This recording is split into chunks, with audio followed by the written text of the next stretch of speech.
পৃথিবীর সব দেশে বাস চলে রাস্তার উপর দিয়ে, আর আমাদের দেশে বাস চলে একে অপরের গায়ের উপর দিয়ে। এখানে বাস চালানো মানেই যুদ্ধ আর প্রতিযোগিতা। এদেশে নতুন ঝকঝকে একটি বাস রাস্তায় দেখলে অভিজ্ঞ ড্রাইভাররা করুণার চোখে তাকান, কারণ বাসের গায়ে ঘষা খাওয়ার দাগ, টোল খাওয়া বডি না হলে সেই বাস কোনো জাতের মধ্যেই পড়ে না। আর সেই গাড়ির ড্রাইভারের এখনো কোনো অভিজ্ঞতাই হয়নি। এদেশে কোন চালক কত অভিজ্ঞ তা বোঝা যায় তার বাসের গায়ে কতগুলো দাগ আছে তা দেখে। যে বাসের গায়ে যত বেশি দাগ সেই চালক তত বড় ওস্তাদ। প্রতিটি দাগের পেছনে আছে এক একটি বীরত্ব গাথা। কোনোটা হয়তো ফার্মগেটের জ্যামে অন্য বাসকে 1 ইঞ্চি জায়গায় হারিয়ে দেওয়ার চিহ্ন, আবার কোনোটা হয়তো মহাখালীর মোড়ে রেশারেশিতে জেতার গৌরব বহন করছে। এদেশে বাস চালকদের মধ্যে এক অদ্ভুত প্রতিযোগিতা কাজ করে। কে কার আগে যাবে, কে কার আগে যাত্রী তুলবে, এই নিয়ে চলে এক নিরন্তর শীতল যুদ্ধ। এই লড়াইয়ে তাদের প্রধান হাতিয়ার হলো ঘষে দেওয়া। দুটো বাসের মধ্যে যখন এক সুতার ব্যবধানও থাকে না, তখন আমাদের দেশের চালকেরা সেখান দিয়ে গাড়ি চালিয়ে দেন। এই ঘেঁষাঘেঁষির সময় যে আওয়াজ হয় তাতে আপনারা ঘটনা ভাবতে পারেন, কিন্তু চালকদের কাছে এটা হলো মধুর সঙ্গীত। এটা অনেকটা নিজের এলাকা চিহ্নিত করার মতো।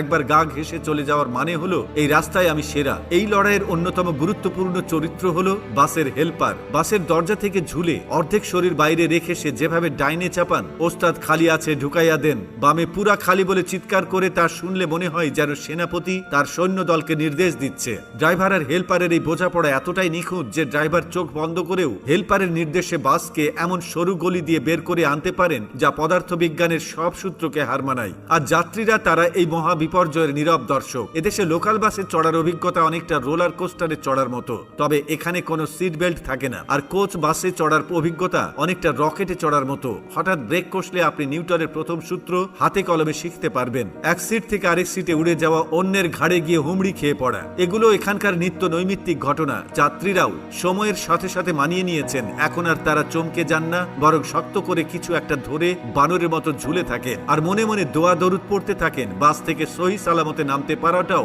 জীবনের একটা বিরাট সাফল্য।